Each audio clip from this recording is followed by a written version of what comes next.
Hey everyone, thanks for watching Aim for Survival. Today we're going to show you a platform snare trap. All you need is a couple tools, so stay tuned.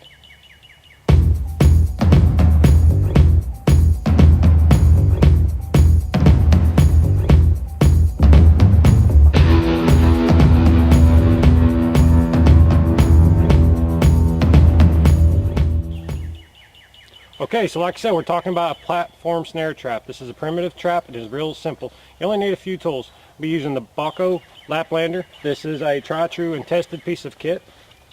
I also have my fixed blade knife. Last but not least, we just need a little bit of cordage. I have 6 foot of brightly colored paracord. Let's go ahead and put the components together. First thing we need, guys, is a game trail and a spring pole. This will do just fine.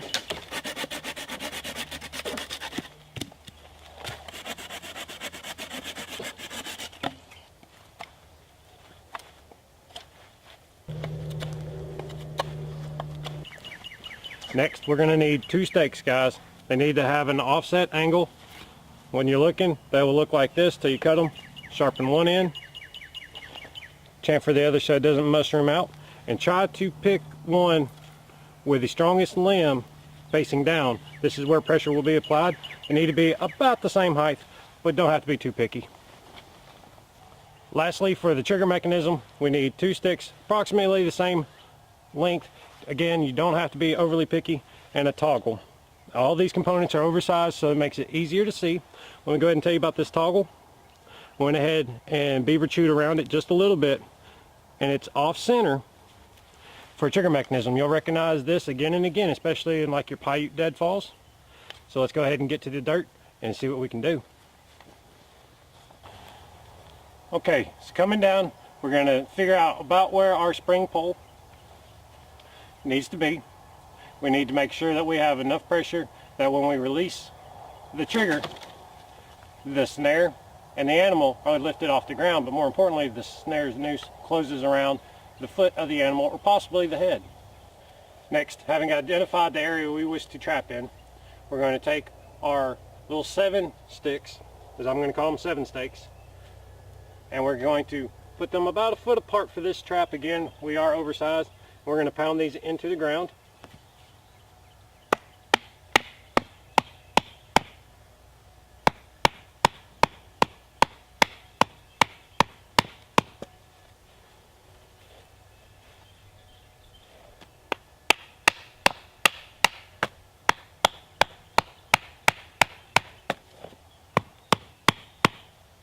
Now I'm going to leave these a lot higher off the ground than you normally would. However, this is a demonstration. I need you to be able to see it just a little bit better. Okay, next we'll go ahead and align our spring pole. Take the tag in, which we have put a small overhand knot in. We're going to go ahead and create our X, sliding the knotted end through here. Those of y'all who recognize this, it is a clove hitch. Very reliable, low fuss knot. Makes it easy to recover your cordage.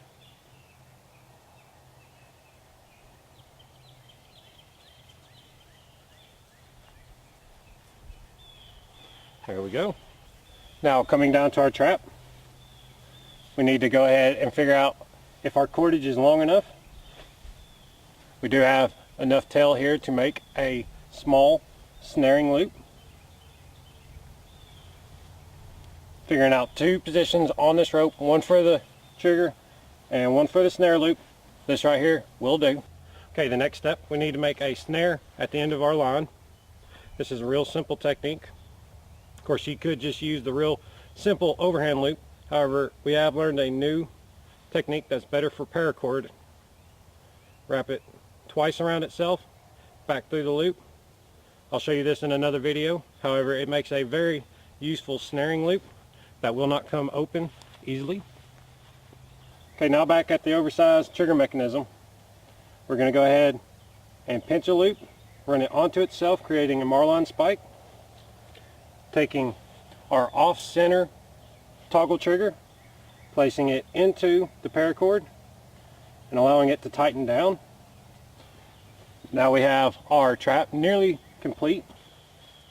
Now to set the trap, we'll take 2 of our trigger sticks and our toggle from the short end, reaching underneath the stick. The trap is under pressure. We will swing that toggle down and insert our second stick onto the long parts of the L7, again with our knot and snare coming in the middle, letting it hang down the front of the trap. It is now live and under tension. Now, in a real situation, you would want to blind off this area, preventing access from any animal from the back or sides. You need it to approach this side of the trap. One of the things I love about this, it's so simple to make. Again, keep yourself away from that trigger mechanism. Go ahead and get your snare loop out of the way and make a platform for an animal. Remember, this is oversized for demonstration purposes. You would want to make this smaller. In a real life situation, the noose of the snare only as large as you need it for the game you're going after. At this point, we can put our snare into place, and we'd want to bait this region here, possibly the toggle, the center of one of these sticks. Real quickly, I want to go ahead and point out a few key topics. First off, we used a snaring loop knot here, a marline spike knot, and a clove hitch. I've already done a clove hitch video, guys. I will go ahead and do separate videos with larger, easier to see cordages, making sure that you understand some very useful survival knots. Keep your eyes and face covered and well away from any moving parts of that trap. Another few notes: that trimming any edge or rope where sticks make contact, shaving them off will make them slicker and glide through the motions much easier. As you see, trigger has already been activated and we are nowhere near the trap itself. Also want to point out that primitive trapping is illegal. In a survival scenario, however, you must do what you have to do to overcome any obstacle.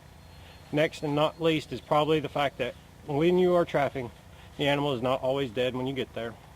Be prepared to release or dispatch the game in appropriate manners, whether it is with a 22 shot to the head, a pop to the head with a baton, possibly just releasing him and making a snare pull. We'll talk a little more about that. Think dog catcher.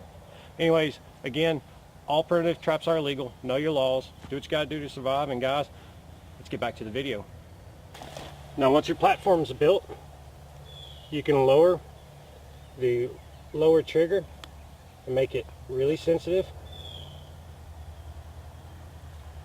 And now the animal will approach from this direction. And in a smaller version of this trap, we'll put his head or feet in this area, releasing the bottom stick, allowing the toggle to swing and capturing the animal.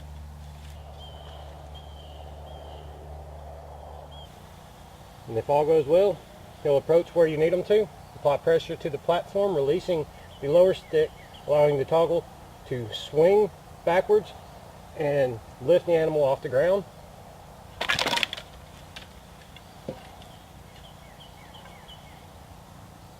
Well, there you go, guys. Appreciate everybody who watches. If you haven't already, smash your like button, comment down below, subscribe to the channel, and as always, when you aim for survival, don't miss.